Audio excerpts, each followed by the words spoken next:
أو زد عليه ورتل القرآن ترتيلا.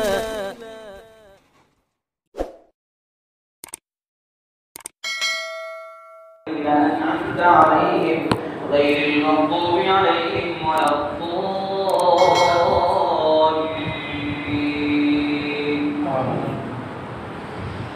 وما تلك بيمينك يا موسى؟ قال هي عصاي أتوكل عليها وأهش بها على غنمي ولي فيها مآرب أخرى. قال ألقها يا موسى فألقاها فإذا هي حية تسعى. قال خذها ولا تخف سنعيدها سيرتها الأولى وضم يدك إلى جناحك تخرج بيضاء من غير سوء آية أخرى لنريك من آياتنا الكبرى. اذهب إلى فرعون إنه طغى. قال رب اشرح لي صدري ويسر لي أمري واحلل عقدة من لساني يفقهوا قولي واجعل لي وزيرا من أهلي هارون أخي اشدد به أزري وأشركه في أمري كي نسبحك كثيرا ونذكرك كثيرا إنك كنت بنا بصيرا. قال قد أوتيت سؤلك يا موسى ولقد مننا عليك مرة أخرى إذ أوحينا إلى أمك ما يوحى أن اقذفيه في التابوت فاقذفيه في اليم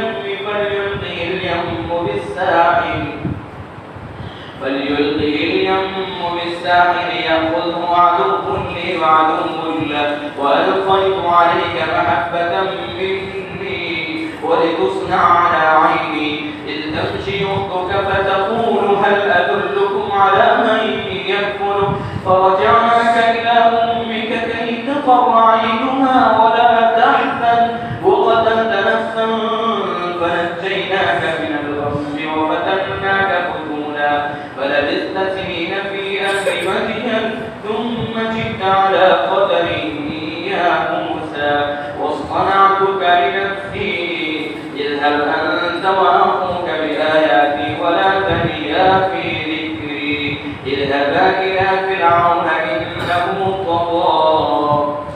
الله أكبر. سمع الله لمن حمده. الله أكبر. الله أكبر. الله أكبر.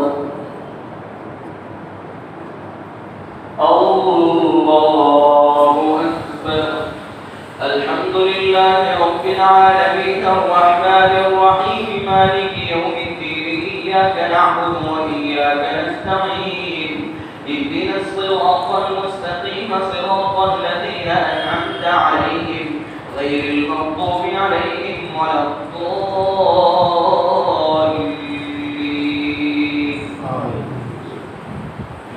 وقولا له قولا لينا لعله يتذكر أو يخشى. قالا ربنا إننا نخاف أن يفرط علينا أو أن يطغى. قال لا تخافا إنني معكما أسمع وأرى. فأتياه فرعون فقولا إنا رسولا ربك فأرسل معنا بني إسرائيل ولا تعذبهم قد جئناك بآية من ربك والسلام على من اتبع الهدى. إنا قد أوحي إلينا أن العذاب على من كذب وتولى. قال فمن ربكما يا موسى؟ قال ربنا الذي أعطى كل شيء خلقه ثم هدى. قال فما بال القرون الأولى؟